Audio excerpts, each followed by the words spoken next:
વાત કરવી છે દ્વારકાની કે જ્યાં 2 કલાકમાં 9 ઇંચ વરસાદ ખાબક્યો છે, જાણે કે આભ ફાટ્યું હોય એવો વરસાદ અહીંયા આગળ પડ્યો છે। સાંબેલા ધાર કહો કે બારે મેઘ ખાંગા એવો વરસાદ અહીંયા વરસ્યો છે। ઠેર ઠેર પાણી ભરાઈ ગયા છે, કેટલાય વિસ્તારો પાણીમાં ગરક થઈ ગયા છે। ભદ્રકાળી ચોકમાં ઘૂંટણથી ઉપરના પાણી ભરાયા છે, તો રેલવે સ્ટેશન રોડ પર કમરસમા પાણી ભરાયા છે। તોતારદરી મઠ પાસે વરસાદી પાણી ભરાયા છે, ઘૂંટણસમા પાણી અહીંયા ભરાયા છે। દ્વારકા શહેરના આ દ્રશ્યો કે કદાચ ભૂતકાળમાં ઘણા લાંબા વર્ષો પછી આવા દ્રશ્યો દ્વારકાની અંદર જોવા મળ્યા છે। 2 કલાકમાં અહીંયા 9 ઇંચ વરસાદ પડ્યો છે, આભ ફાટ્યું છે અને સર્વત્ર દ્વારકામાં જળબંબાકાર થઈ ગયું છે। કૃષ્ણની નગરી જાણે કે પાણીમાં સમાઈ ગઈ હોય એવું દેખાઈ રહ્યું છે। દ્વારકામાં મંદિર હોય કે દરેક મઠ હોય, દરેક જગ્યાએ પાણી પાણી પાણી, સોસાયટીઓની અંદર પણ પાણી ભરાયેલું છે। દ્વારકા શહેર આમ તો ઢોળાવાવાળું શહેર છે, નીચાણવાળા વિસ્તારોને સૌથી વધુ તકલીફ। અનિલ લાલ પાસેથી જાણીએ। અનિલ, 2 કલાકમાં 9 ઇંચ વરસાદ, બારે મેઘ ખાંગા થયા, જાણે કે આભ ફાટ્યું, કેવી વિકટ પરિસ્થિતિ દ્વારકામાં?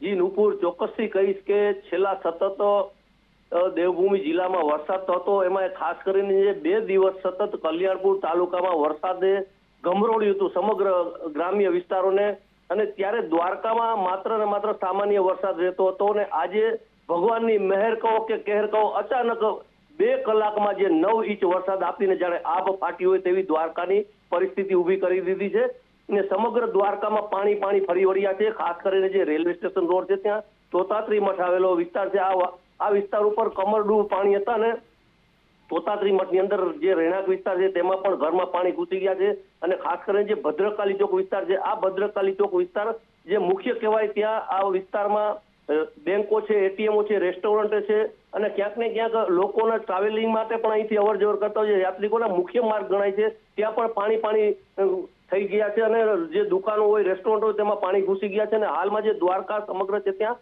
પાણીમાં ફેરવાઈ ગયું છે। જી નુપુર, બિલકુલ, દ્વારકા પાણીમાં સમાઈ ગયું હોય એવી પરિસ્થિતિ અત્યારે દેખાઈ રહી છે। દ્વારકાની અંદર સર્વત્ર જળબંબાકાર થઈ ગયો છે। અત્યાર સુધી ભાણવડ હોય કે પછી ખંભાળિયા હોય ત્યાં વરસાદ વરસી રહ્યો હતો, દ્વારકા સુધી પહોંચવું મુશ્કેલ હતું, પણ હવે જો દ્વારકામાં છો તો દ્વારકામાં બહાર નીકળવું અઘરું પડી જાય એવી હાલત છે। 2 કલાકની અંદર અહીંયા મૂશળધાર, સાંબેલા ધાર 9 ઇંચ વરસાદ વરસ્યો છે અને દ્વારકામાં ક્યાંક ઘૂંટણ સમા, ક્યાંક કમર સમા, તો ક્યાંક એનાથી પણ વધારે પાણી ભરાઈ ગયા છે।